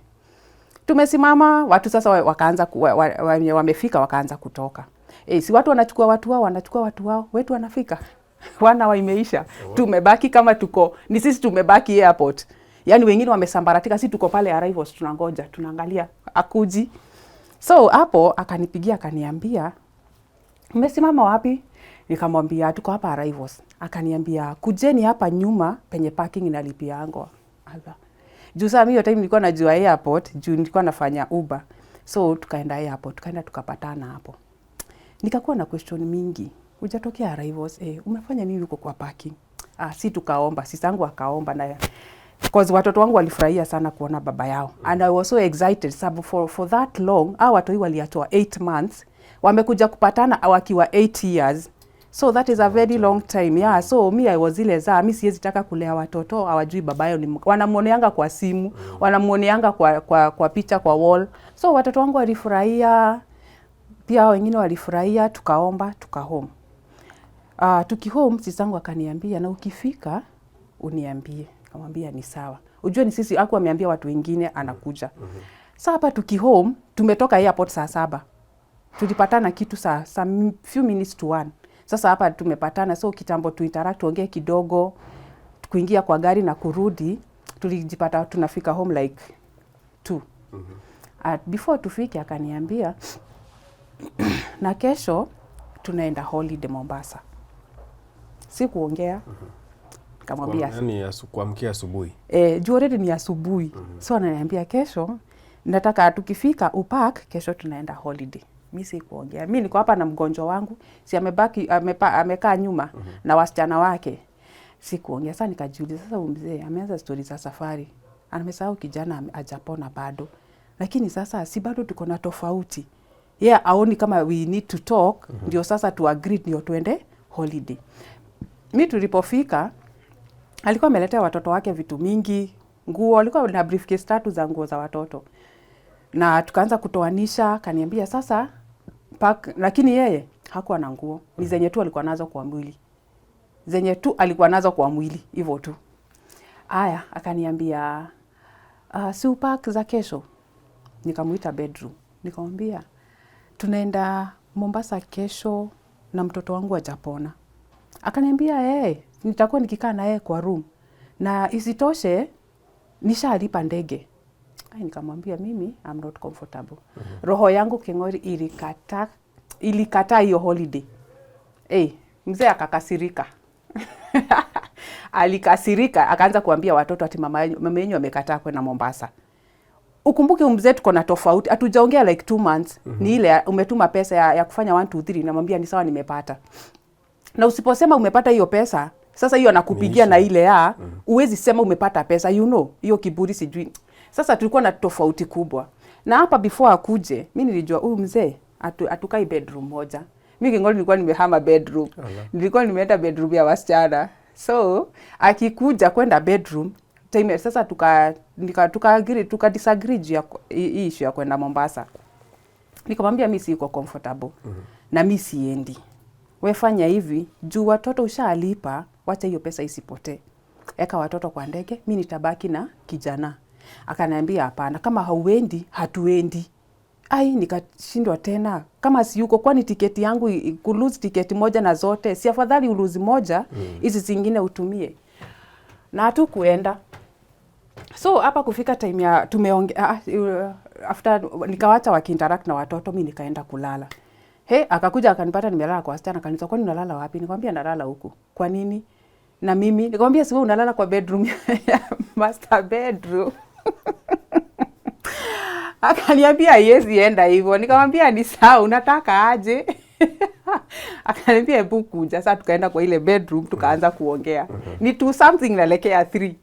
Kingori asubuhi tuliongea mpaka asubuhi. Kwani ulikuwa unanitusi? Sasa tulianza hapa. Kwani ulikuwa unanitusi? Tena mimi niliona. Mimi siwezi lala bedroom moja na mtu ameniambia nakaa mtu mwenye amekufa. Hiyo kwangu I can't. Secondly, uliniangalia ukaona tu nakaa umbwa, miguu 4 in the same bed na wewe. No, hiyo nimekata. Tulikesi mpaka asubuhi. Na akasema I'm so sorry. Nikamwambia hiyo sorry yako. Wacha kwanza niifikirie. So asubuhi kulipokucha hatukulala, tuliongea mpaka hiyo asubuhi. Kulipokucha nikamwambia, juu ni kijana wako na amekaa, naona sioni kama ana improve. But nikimuuliza ananiambianga tu niko sawa. Mtoto nimepikia, mtoto ni kunona tu lakini haponi. Nikamwambia fanya hivi, enda uangalie mtoto. Si ni wako enda umwangalie. Alipoenda akapata yenyewe mtoto bado hajapona. Maini zangu ziko zile za unakumbuka tu kwa tunaongeleshana mtoto akiwa. So mimi kwangu nitukulia just because of that. Na sasa akaanza kumtreat. Actually mtoto alipona wakati babake alikuja. Na mtoto akakuwa sawa. Na tukakuwa sawa. But mimi niko zile za wewe mtu sikuoni vizuri. Juu wakati uliniambia na bado tukiongea nilimwambia unakumbuka uliniambia utakuja kunifanyia kitu. Inililisha watu wetu. So mimi I don't know kama unaniambia twende nitumie this bedroom ndio ufanye ile kitu yenye sijui. Haya, na tukakaa vizuri Kingori, na December tukakuja vizuri. Ametreat watoto, ametreat vizuri. Yani he was so good. Unajua nilikuwa naletewa breakfast kwa bed. Wewe. Kwa hiyo bedroom nilirudi kwa hiyo nilirudi kwa hiyo bedroom ya master. But hatukuwa ilala pamoja na umze. Hatukuwai, but tulikuwa in the same bedroom. So kwa zile za kumbuka mtu akona kidonda iponangi na siku moja. So just give me time. Cause all along si nimevumilia the 7 years hujakuwa. So you are here, just give me time. Just give me time. Na akasema ni sawa. Na Christmas ikakuwa poa, hatukwenda ushago. Kuna time alienda ushago kwao na wakarudi na watoto walikaa 2 days wakarudi. So hii Christmas ilitupata Nairobi. Christmas tulienda out kwa ina hotel na tukakula lunch na supper tuka home. Tukiwa hii Christmas, mzee akaniambia nikubaie like something like wine ama kapombe hivi. Nikamwambia mimi I don't take alcohol. Aka insist. Nikashindwa kwani una insist? Huku acha nikikunywa pombe. Me I don't take, na insist. Na unajua by the end of it all alinunua hiyo pombe na akaenda nayo home. Alikuja nayo home. Alipokuja nayo home nikamwambia kama kuna kitu umekosea ni juu ya kukuja na hii pombe kwa nyumba. Unajua nyumba iko na watoto. Na watoto wangu sinanga privacy, ati nafunganga bedroom. Mimi si kwa mtu wa kufunga bedroom. So watoto wangu wanaingianga everywhere. So wakiingia bedroom yangu wapate kitu kama hii, wakikunywa tutasema aje. Mimi sijui aliificha wapi, na hiyo tukamaliza. Hii kwa 25th. Siku haijua ndio ilikuwa siku ya mwisho ya hii mzee kuongea mimi na yeye. 26 ikafika. Ikaanza issue. 27 akaamka asubuhi moja. Nikurudishe back in 2024 hiyo November. Kuna dem aliniingisha kufanya forex. So nilikuwa nafanya forex na simu. Though simu yangu ilikuwa ile mbali, kumbe nilikuwa nafanya nayo Uber. So mzee amekuja like a month ndio nimeanza kufanya forex, but ilikuwa ile ya kutumiwa una trade sile ya kujifanyia. So sasa amekuja ameniletea simu. So mimi niko na kale kamzee. So alikuwa ananiambia, "Kwa nini hutaki kuchange?" Nikamwambia, "Hii kitu juu sijaijua vizuri na nataka after 1 month ni withdraw do. Wacha kwanza nikae na hii kwanza then kuna vitu tulikuwa tunasoma." So hapa date 27 akaamka asubuhi moja. Ni asubuhi. Akaniambia nataka kuona ni akina nani naongeanga nao kwa hiyo simu. Nikamwambia ala, simu yangu ati wanaume wenye unaongeanga na wao ndio nataka kuona. Na akachukua simu. Ni asubuhi mapema saa 11. Hata I think ilikuwa saa 10, saa 11 ikielekea. Na akachukua simu, akaniambia nifungulie, nikamwambia sikufunguli. Ungekuja vizuri ningekufungulia, lakini unakuja na hasira, sikufunguli. Akasema naipeleka Safaricom. Nikamwambia besti, ushachelewa, ungeipeleka jana. Ungeenda jana Safaricom, but umeichukua, enda. Alipoenda kutoka, nikatoka, nikaenda nikachukua key, juu tulikuwa tumefunga mlango. Unajua mzee alitokea kwa dirisha. Alitokea kwa dirisha, tulikuwa tunaishi first floor. Aliruka, alitokea mlango ya nyuma, juu kuna grill, sisi ataruka, juu simba. Aliruka akapata parking. Sasa akatoka akaenda. So mimi nikachukua ile simu mpya na nikapigia sister yangu nikamwambia 1 2 3 imehappen. Akaniambia Lea, jichunge huyo mtu, jua tujui amekuja na aim gani. Akaniambia watoto wako poa, wako poa. Alitoka akaenda wapi? Achukua simu akaniambia ameenda Safaricom ndio aone watu wenye naongeanga na wao. Na ameenda na simu. Akaniambia hebu omba kabisa. Jua mtu anaweza kufanyia kitu, by the way, jichunge. Nikamwambia sawa. Mimi nilitoka nikaenda TRM, nika replace line na nikaeka kwa hii handset mpya. Aliingia na nikarudi kwa nyumba. Aliingia kitu saa ngapi? Saa 10 hivi. Akanipata tu kwa sasa tulikuwa tuna trade saa 10 na saa 3. Tulikuwa na trades mbili, saa 10 na saa 3. So ilinipata nimengangana nayo na ile kitu yangu imerudi. Sasa ndio nasoma hizo notes ndio tu trade. Na akaingia akatusalimia vizuri sana. Tukasalimiana high five. Sawa. Na akajifanya nothing's happened. Na simu bado ako nayo. Simu ako nayo, but nilipoenda bedroom nilipata ameiweka kwa bed. Unaona sasa already nisha replace hii line, hii simu na line yake. So mimi niko sorted. Hata hiyo sikuwa iguza na sikuwa iongeleza, ilikaa tu hapo. Mimi nikienda kulala ndio niliweka hapo chini. So the following day tukaletana juju ile simu. Akaniambia unajua naweza ua mtu. Nikamwambia haya, bado watu wanauananga. Nikamwambia watu wa siku hizo wauanangi. Kama wewe bado unaweza ua mtu, mimi sijui wewe basi umebaki wapi. Watu na tuliletana juu hiyo time, juu watu kwa ielewana. Na hiyo jioni bado nikapigia sister yangu. Nikamwambia Jerry, huko si kuzuri. Akaniambia jichunge, na utalala kwa hiyo nyumba. Nikamwambia haya. Mimi nikawacha hapo na watoto, mimi nikaenda kulala. Nikienda kulala chini ya kitanda hapa hivi, si sasa bed hapa hivi kwa kichwa hapa chini ya mguu ya bed. Nikienda kulala nikaangalia nikapata kuna kamba na simu zake mbili. Nilitense juu nilishindwa kamba inafanya kwa bedroom nini. Na si kamba kubwa, nikakamba lakini ni ile ngumu, ile ngumu ile unaweza weka ya kuanikia nguo. Mimi nikachukua hiyo kamba, nikaenda kwa sitting room. Juu alikuwa sitting room na wasichana. Msichana mkubwa alikuwa amelala, so alikuwa na kijana na tusichana. Kwa kuchezesha watoto, he is very good. Kuwachezesha atawachezesha wenyewe upate watoto wako na baba. So mimi nikaenda nikamuuliza, by the way, hii kamba umeweka chini ya kitanda ni ya nini? Akaniambia ati kamba. Nikamwambia hii. Sasa nikaenda nikakuja nikamwambia ni ya kufanya nini? Na ukumbuke ulikuwa umeniambia unaweza ua mtu. So nikiweza enda police, hapo unaweza jitoa. Nikaamsha msichana wake. Sasa ikakuwa kesi kama ni ya family. Tumekaa hapo. Nikamuuliza, explainia baba, explainia watoto, waambie kamba ni ya nini? Nikamwambia hii kamba nimepata chini ya kitanda. Na baba yenu mchana alikuwa ameniambia anaweza ua mtu. So hatujui kamba ni ya nini. Ati hapana, nilikuwa nataka siku hii sijui Aneta alikuwa ameniambia ako na kamba ijafixiwa na hapo nyuma. So ndio nataka ati ndi fix nayo kesho asubuhi. Ati ndio nisiamshe, ati ilikuwa kwa bedroom ya kijana. So nikaona ina haja niamshe kijana. So nikasema niitoe. Nikafanya hesabu nikasema hii nyumba si ni yangu Sijaiweka kamba kwa nyumba. Ataka unaweka kwa balcony. Na ukimagine kwenye balcony inatengenezwa kamba na kwenye bedrooms ziko, unafanya hesabu hazikuwa zinaingiana. Nikamwambia ni sawa. Nikamwambia sasa mkikosa mama yenu, muulize nani? Huyu. Nikamwambia muulize baba yenu juu alikuwa ameniambia anaweza ua mtu na nimepata kamba. Na unamwambia ni ya nini? Ni ya kufix. Hiyo story tukaagree na ikaisha. Na bado utalala kwa hiyo bedroom? Nililala, imagine kengori. Sijui nilikuwa nimewekwa nini. The following day ikapita. Sasa hapo hiyo ilikuwa 27, 28, 29, 30 na 31. Alikuwa 28 aliamka akaenda, sijui alienda wapi, akakuja jioni. So the following hiyo 29 alikuwa anatoka na watoi anarudi nao. So sijui walikuwa wanaenda wanaambiwa nini. Anaenda nao anarudi, anaenda anarudi. So me 31st nikamwambia siku moja wakitoka nikamwambia mnaenda wapi? Akaniambia Garden City. Mtarudi saa ngapi? Akaniambia hatujui. Kwa nini? Nikamwambia nataka kwenda maombi. Akaniambia kwani kuna maombi ile ya madharau? Kwani kuna maombi? Nikamwambia unaenda wapi? Nikamwambia Nakuru. Nakuru wapi? Nikamwambia Heaven's Gate. Hiyo nao nilikuwa nina feel I'm not safe. So mimi nikamwambia nilikuwa nataka mrudi ndio mkiingia ndio nitoke. Unaenda sanga? Nikamwambia kitu saa 9. Mimi saa 9 ilipofika kitu na nusu nikaona watu hawajarudi.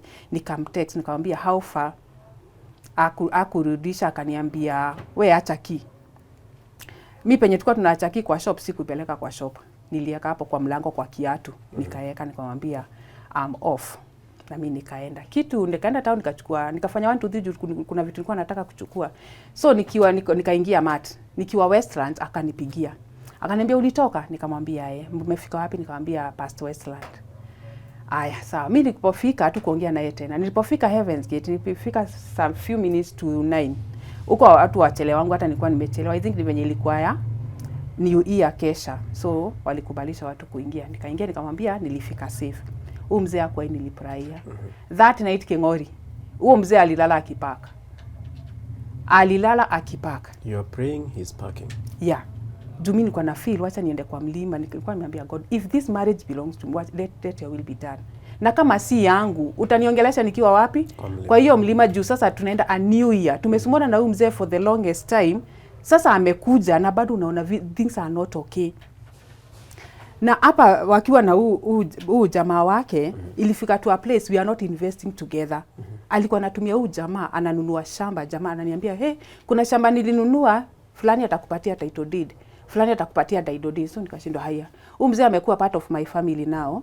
Aya, nikatulia. So ilikuwa inafika place sikuwa nauliza maswali mingi.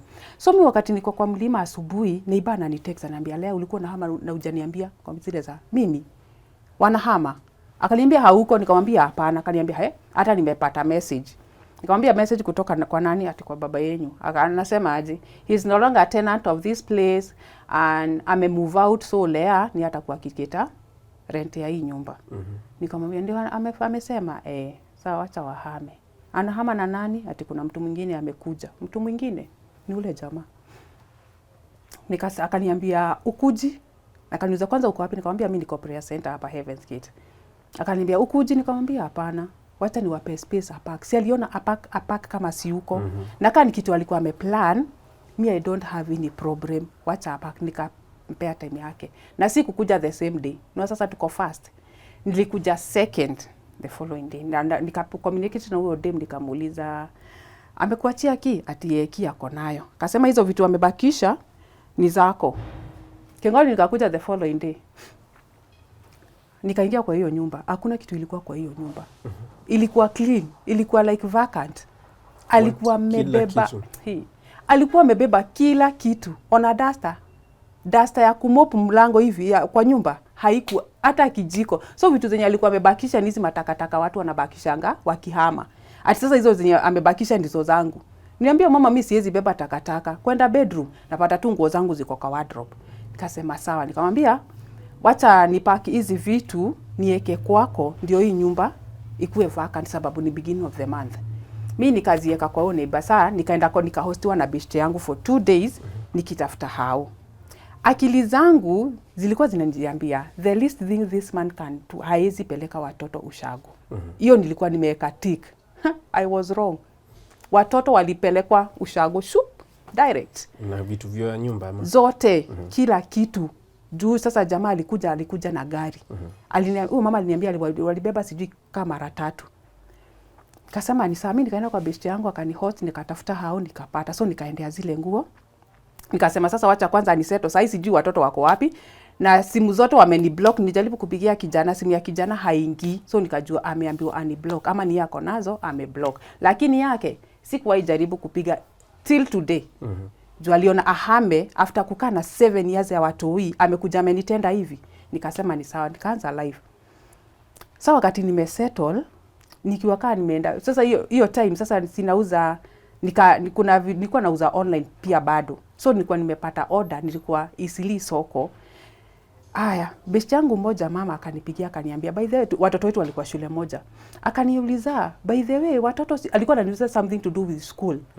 Nikamwambia by the way hata umefanya poa kunipigia. Uko shule? Nikamwambia sasa shule zishafunguliwa na sijui watoto wangu wameripoti shule wapi. But nilikuwa nadhania babake maybe wamehama ako Nairobi ameamua kukana na watoto.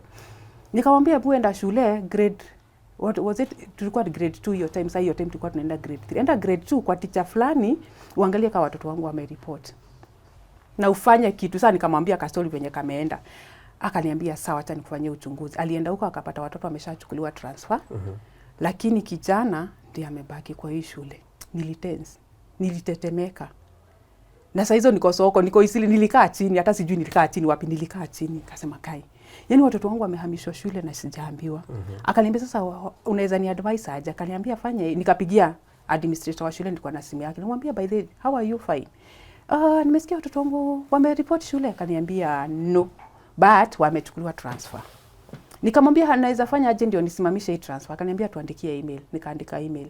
Already kila kitu washachukua, wakichukua na miss number, hiyo transfer ishaenda through. So, huyu demo alinipigia, jioni akanipigia, akaniambia did you confirm? Nikamwambia in 1 2 3 it's happening. So, nikamwambia guys, nikamwambia ka story. He is an advocate. Na bwanake, he is an advocate. Nikamwambia, akaniambia Kai, I'm so sorry for you. I feel for you. Yani that guy anaweza fanya 1 2 3. Akaniambia si tukafile hii kesi, jua tujui kwenye watoto wako. Wakakuja kwenye kwa nimehamia. Sikuwa na anything. Sikuwa na, yani nilikuwa, but though hiyo time nili withdraw zile pesa za Forex, zikaniwezesha kubuy bed, nikabuy hiyo time sasa na kameko na nini, nikafeel niko na zile vitu important nataka. Na nguo zangu nishachukua sasa. So walikuja huko na tukafile case Milimani. Hiyo tukamaliza. So mimi nikiwa nimetoka kwangu nimeenda kushukwa nywele kwa sister yangu Zimamani. Nikiwa hapo, ule advocate akaniambia, Lea, do you have any document concerning these children kuonyesha ni watoto wako? Nikamwambia no. Akaniambia, why can't you go to the previous school and get the soft copy? That is what I did. Nilichukua motorbike, it was not far, nikaenda to that school. Mimi kwenda huko, wakati niingia tu kwa reception hivi, nikapata na administrator. Akaniambia, mama fulani, what are you doing here? You are not supposed to be here. Nikamwambia, why? Ati tumeletewa barua kutoka High Court, ati we are not supposed to see the kid, even you are not allowed to be closer to them. Nikamwambia like who? Nani amesema? Nikamwambia those are my children. Furthermore, hiyo barua inasema akaniambia siwezi kuonyesha. Nikamwambia can I see the paper? Akaniambia no, we are not allowed to expose the information. Nikamwambia ni sawa, kama mnataka kuanikwa nitawaanika. Why? Teacher, ushaiona mtu mwingine amekuja kwa hii mkutano huyu watoto wangu wamekuwa shule. Kijana aliingia akiwa grade 3. Sasa he is in grade 9. Na unasema sifai kuwa na watoto, kwani sina right, I'm the mother? Ama wameletewa mama mwingine? Sasa nikajua hapa kumeharibika. Nikapigia lawyer nikamwambia 1 2 3 happen. Akaniambia well, let me tell you something. Usitoke huko kama una hiyo case number. Tukasukumana mpaka sasa hii shule ikanitia lawyer wa shule. Lawyer wa shule ndio tulienda naye meeting na akaniambia madam, kama you are not being served, umestakiwa chini ya maji. Na hii kesi sasa hiyo ilikuwa on Tuesday. Hii kesi ni ya kesho kutwa, that is on Thursday. Sasa tukajua. Sasa nikamekawa communicate. Akamwambia case number na hatujapelekwa Nairobi. Tumepelekwa Ruiru. Sasa akajua. Sasa akaniambia sasa mfanye as right as possible, mharakishe hizi vitu juu wakienda hiyo kotini hiyo kesi ianze kama hamko mtakuwa kwa giza. So tulipoingia huko tukaapia hata sisi. Alipata mpaka hiyo link na mimi akanitumia. So hiyo Thursday tuliingia kotini na wao. So huyo lawyer wa hiyo side hakuwa iendelea na hiyo case because they thought wakiingia kotini hatutaapia, but we managed to appear and that's why case ilianza. Na tukakesi the whole of 2025. Watu hii kijana amebaki boarding au wengine wamepelekwa public school in Ushago. So they are schooling in Ushago. So hapa nazuili wanisiwai waona watoto wangu. Nisiwai waona. Na hapo wakati nilienda shule, by then nilipatana na ule jamaa mwenye ni wa kutumwa na the girl na sister to the father of my children. Hata siku unajua msichana alinipita niko zile za haya. Wewe ndiwe nilipata ukiwa na 4 years. So yani umeambiwa I'm no longer your mother. Nikasema it's okay. I swallow that. Nikasema it was very bitter but I swallow it. Na hiyo nikamaliza. So nikajua watoto wangu wako Ushago na huyu mwingine ako shule. Na huyu na sasa baba yake ujua asharudi US yote. Asharudi. Alirudi no. He was not in. Hata alirudi hiyo date, alirudi date 6. So aliachia huyu jamaa na wazazi wake ndio wanashughulikia watoto. So si kesi tukakesi the whole of 2025 na judgment ikani favor. Sasa hiyo judgment ndio imewekwa appeal. They want to take my children, lakini sasa ruling wakati ilifanywa nilipewa access ya kuonanga watoi, kupewa watoto 2 weeks. Every holiday 2 weeks. You can imagine you are the mother, unaendea watoto, unakaa nao 2 weeks na ni wako, then unawarudisha. It was very painful, by the way, a whole year. You are sound. Yeah. You are sound mind. Yeah, very sound and very sober. Na siwezi kosa kukaa na watoto, so niko zile za, yani mzee amenifikisha hapa. It's well and good. Tukakesi the whole na judgment ikani favor. So before your judgment ifanywe, nili make sure hizi 2 weeks nimewachukua ndio ni make hii time ya judgment niko na watoto ndio nisijipate naenda kudai hao watoto. So judgment ikifanywa ilinipata nikiwa na watoi. Ilifanywa na Friday. Na nikiwa job nikapigia watoi, nikapigia kijana, nikamwambia mmeambiwa mtarudi ushago. And he was so excited. Little did I know something is cooking. Saturday na Sunday. Sunday ni tulienda church na tukaenda out. Nikawapeleka out wakakula pizza na tukarudi home. Monday nikatoka job, nikaenda job kama kawaida. Nilikuwa nawaacha na mama mwingine hapo.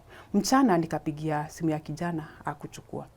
Nikapiga nikashindwa, kwani wako wapi? Nikapiga online hachukui, direct hachukui. Nikatuma huyo mama nikamwambia, kwani kijana ako wapi? Ananiambia, kijana anaambiwa alitoka huku. Saa hizo kulikuwa kitu saa 9. Anaambiwa alitoka huku saa 7. Kwenda wapi? Ati sijui. Twins wako wapi? Wako hapa wanacheza. Nikamwambia hebu wapatie simu. Nikamwambia mkoaje? Tuko poa. Where is your brother?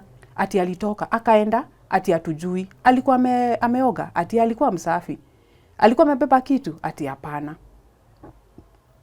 Nilitoka job mbio. Kitambo nifike, nilipofika nikapata watoto nikawachukua. Sasa nikasema lazima niende police station. Nikaenda police station. Kingori nilienda police station. Nikapatana na kijana ako police station. Nikamuuliza, and what are you doing here? Na before tufike hapo kwa reception, tukiwa kwa parking, nimejua nimeshika watoto wangu mikono hivi. Parking wakaniambia, mama si ndio hiyo gari ya guka. Tukaangalia tukapata ni yenyewe. Nikajua hapa kuna Kenya nimepangiwa. Naona niliwin case on Friday. So kwenda reception napatana na kijana. Namuuliza, what are you doing here? Ati mama, I was afraid, nilikuwa nataka kuambia sitaki kukaa na wewe. Nikamwambia, are you mad? Hiyo kitu kidogo, nishaikwambia huko si kwenu. Nishaikwambia Gilgil ndio kwenu ama Murang'a ndio kwenu. Nimeishi kukwambia if you are not comfortable, you are a grown up. You are 14 years. Ungeniambia. Na tena tumeka only 2 days. Tangu nikuambie hata 2 weeks zenye unafaa kukaa na mimi hazijaisha. Nikamuuliza mko na nani? Ati tuko na kukaa na fulani. Nikamwambia sawa, twende unionyeshe kwenye wako. Tukaingia ofisi ya OCS. Kuingia tu hivi, OCS akaniambia, karibu madam, umejileta? Umekuja hapa juu ya nini? Nikamwambia nimekuja juu ya kijana. Nimeshinda kumpigia simu na hashiki. Akaniambia wewe ndiye mama mwenye makosa. Nikamuuliza kwa nini? Ati tumeshinda tukikutafuta na simu na hatukupati. Nikamwambia hii simu nimeshika hapa, kwanza nilikuwa na simu 2. Hizi na sijapata hata missed call. Nikamuonyesha, ona. Saa hizo huyu jamaa amekaa hapa na huyu mzee amekaa hapa, OCS ako hapa na nimeingia. Akaniambia have a seat there. Nikaketi. Nikamwambia mimi hujanipigia. Akaniambia can you give me your number? Kingori, do you know those people walipea OCS wrong number? Ndio isemekane nilipigiwa nikakosekana. So accusations zenye wanataka ziingie huku, wanataka zinilalie, waende kwa children's right, kusemekane nimeregret wa watu. Akaniambia hiyo namba si yako. Nikamwambia nipigie namba yangu. Akaniambia sawa basi, we are sorry for that, kaa hapo. Akaniambia sasa ujue kuna vitu zinaendelea zenye hazifurahishi mtoto. Nikamwambia vitu kama gani? Akaniambia hizo hatuwezi ongea hawa wakiwa. Fanya hivi, nipe namba yako. Then tomorrow unaenda job. Nikamwambia before uende job make sure umenipitia hapa. Lakini for now what I would like to advise you, let this boy go. Nikamwambia I don't have any problem. Na kama angeniambia hivyo, ningemweka kwa matatu ama nimpeleke. Juu hapa is only 45 minutes. So nikamuuliza, no wonder watu wawili wamekuja hapa all the way from Murang'a just because ati wamepeana wrong number. Ndio isemekane nimekosana, ndio maana wamefika mbele yangu. Juu you can imagine mtu ametoka Murang'a na mimi nimetoka tu hapa Nairobi, wamefika mbele yangu just ati kukam kuangalia mtoto wa mama yake apatikani. I felt so bad. Akaniambia acha story mob. fanya hivi, wacha mtoto aende. Juu ameongea story mingi na nataka kuongea.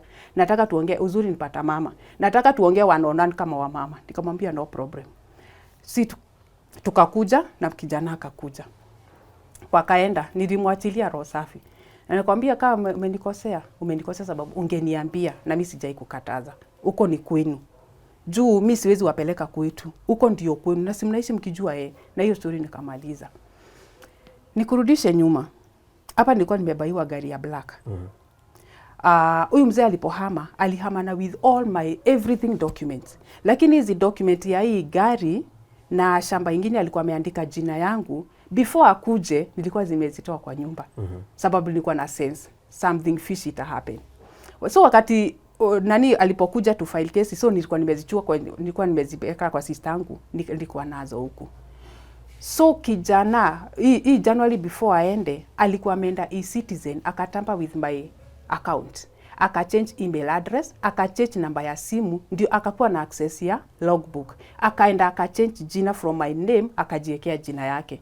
So mimi nilikuwa na fake document. Na nilikuwa nayo kwa nyumba. So mimi nilipoenda kwa NTSA wakaniambia hii kitu ilibadilishwa jana. Cause nilienda Nyayo House wakaniambia do you have time? Akaniambia enda NTSA. Mimi nikaenda NTSA nikapata ilibadilishwa jana jioni, nikasema it's okay. Wacha tu iende. Aya sasa nikasema kama gari imefanywa hivyo na hii ya shamba, nikaenda kwa shamba nikafungisha. Then after 4 days akatuma the guy akaenda akaeka block the same shamba. Nikasema ni sawa, hii shamba naweza weka for the benefit of my children. So wakati nijua ameweka hiyo block sikuwa na shida. Juu sasa niko na fake documents. So hapa kijana amekujiwa na hawa watu walikuwa wameongea na babake juu watoto waliniambia tulikuwa tunapata fulani akiongea na baba na akiongea na simu akiwa kwa bedroom. Na tulipoingia alitufukuza. Hiyo time ndio aliambiwa atafute zile documents. Na hii time ameenda ndio alienda na hizi document ya logbook ya gari na hii title deed ya shamba. Nilikuja kujua the following day before niende kwa polisi, niende kaone ule madam. Na hiyo sikuwa na shida, nikasema nisoki kama mtoto wangu anaweza tumika hivyo, I don't have any problem. Na hivyo nikajua hiyo ni kubrainwash. Hata kwenda huko Shago, he was not himself. But me I used to pray for my children. Nisema one day he will come to look for me. Na one day he will come to come into his senses. Mimi wakati nienda kwa OCS, akaniambia madam, unajua kijana alikuja kusema mambo mingi sana. Nikamwambia akaniambia one thing, you are a drunkard woman. Allah. Mimi kijana anasema wewe unafanya. Yes, kijana. Ati hivyo ndivyo alikuja kusema. And that's why he is not comfortable to live with you. Nikamuuliza nini ingine? Ati unaletanga wanaume kwa hiyo nyumba. Jesus. 1 bedroom house. Naleta wanaume. Aya ingine ati unakujanga umechelewa na jioni ukitoka job unakujanga tena unatoka unarudi asubuhi kwa mlevi. Nilishindwa what to say, nikanyamaza. Nikamwambia I have no words, sina words. One thing, I'm a Christian, I'm a born again. Na ile fight nimefight juu ya watoto.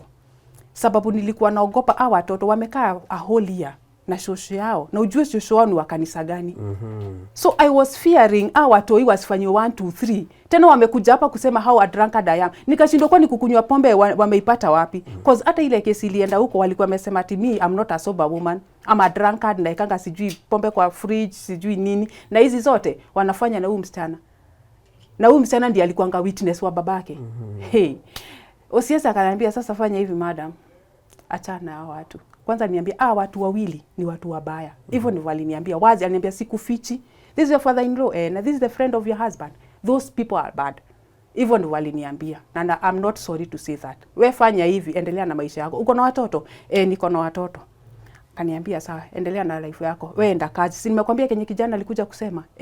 Mimi nikatoka nikaenda. Nikakuja sasa kijana semeenda, nimebaki na watoto. Kingoli mpaka wa leo sijaipata my documents. Na kwa hii channel naweza taka niletee documents zangu. Cause primary document, secondary, college, I have nothing. Nilireplace ID niko nayo.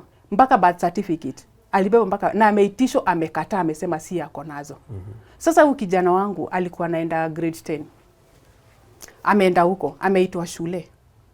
Mi hapa alipoitwa shule, I tried to call him, but finally alipick my call. Nikamuuliza, umeona shule yenye umeitwa? Akaniambia Akaniambia, but that mom, I don't like that school.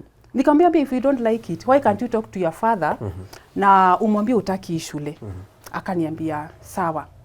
So jioni, that jioni juu tuliongea naye like during the day, jioni I text him nikamwambia did you talk to your father? Akaniambia na amesema atatafuta shule.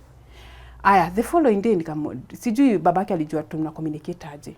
Nilistukia huyu kijana ameniblock. Mtoto wako? Yes, ameniblock, unapiga simu haiendi through. Ameniblock. Why? Just because they have realized I'm talking to him. So, nikanyamaza, nikajua umefanyia hivyo but I don't judge him sababu ni Kenya anaambiwa na he's an innocent one, you know. Then huyu kijana watoto wadogo wakikaa ushago, alikuwa boarding school. So hajui mambo mob ya what is not happening. Because right now kama kuna kitu naweza kuwa nimekosea watu ni kuwarudisha hiyo home. Sababu wanasema huko tulikuwa tunamshwa saa 11 atakaa tuende shule. Tulikuwa tunamshwa mapema yani. Na saa zingine tunaambiwa vitu yani tunafanyishwa vitu na sisi bado ni watoto. So kuna watoto walikuwa naishi huko. So semekana sisi ni wakubwa kuliko hao watoto wengine. So mom, sisi hatutaki kukaa huko, sisi tunataka kukaa huko. Nikamwambia sawa, mwendi huko tena. Time walikuwa naongea na wao na waona 2 weeks nilikuwa nimepawapia access ya kuwapigia simu. Kingoli nilikuwa nawapigia watoi with time. Jioni unawapigia after wameoga, after wamefanya homework, after wamekula sapa, na most of the time nilikuwa napata wamelalishwa before niongee na wao. So ile time nilikuwa napata time ya kuongea na wao, unasikia watoi they are not talking. But me I make a trend when we talk, tumesoma the word, tulikuwa tunasoma Psalms, tulisoma Psalms from chapter 6 na ilitupata tukiwa one Psalm. Niliwaambia before tumalize hii Psalms, hii book of Psalms, mtakuwa umerudi kwa mama yenu. So tulikuwa tunaomba na read the word. So hapo wakipata ka access wako zile za mama, unajua shosho aliniambia aje? Ati mimi nakuanga na mdomo mrefu. So unaona hiyo mtoto na ko 8 years. So nikajua my children they are not okay. So that's why I'm fighting for the right of my children. Kijana alienda shule. I don't know nani alimpeleka but definitely ni huyu mzee juu sasa ndiye ako available. Na hiyo shule aliniambia mami I don't want this school, but alipelekwa shule yenye hataki. So me I'm here just because of my children. I'm fearing watoi hiyo apili wameeka wakipelekwa hiyo place wataenda kufanyiwa FGM. Secondly, it's a right for my children to live with me. Na kama hawezi kaa na mimi na shindwa wanaweza kaa na nani? I'm sober, I'm okay. I'm not here to talk to the father ati wasomeshe. Wanawake tunapitianga mambo mingi. But ikifika ni kwa watoto wetu. Tunakufanga, tunafufuka, ukiimagine unaenda kutafutia watoto. Sijampeleka kwa children's right awasomeshe. Hawasomeshi. Sasa nimeandroll watoto wangu shule na mimi ninaishi na wao. So I would like mtu wa children's right na watu wa children's officer. I'm fighting for my children to be with me, not to be the third party. Na kama angekuwa huku Kenya ingekuwa rahisi. Sababu hata singepigania. He is the father of my children. Na sasa kutaka watoto wakae na mama yao. Unajua sasa ni kutraumatize watoi. But in this whole scenario, the children ndio wanaumia. True. Yeah, watoto wangu ndio wanaumia. Juu hata sasa ukiangalia wako zile za yani baba atashughulikangi. So watu wanakuuliza mama, ulipata pesa ya shule? Naambia nimepata. So tunaenda shule. They were so excited nikiwapeleka shule. Niko na watoto na sasa kupelekwa appeal ndio watoto waende wakae na shosho. Hiyo ndio napigania right ya watoto because I have gone through a lot na nimekaa na watoto since ni wazae, but a whole year of 2025 sikukaa na wao just because niliekelewa. I have been so bad and have been so bad mother. Yeah. What are you doing currently? Currently nimeandikwa I'm a hairdresser and a beautician. Okay. Yeah. Would you like to give out your contact? Yeah, I will.